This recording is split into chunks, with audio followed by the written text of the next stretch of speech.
আসসালামু আলাইকুম। Hello guys, কি অবস্থা সবার? আশা করি সবাই ভালো আছো। আমিও ভালো আছি।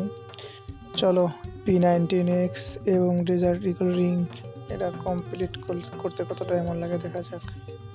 ও মাই গুডনেস, ওরে বাহ, প্রথম স্পিনে দুইটা। আচ্ছা চলো গাইস, দেখা যাক এই ইভেন্টটা কমপ্লিট করতে আমাদের কতটা এমন খরচ হয়। চলো তোমরা ভিডিওটা এনজয় করো।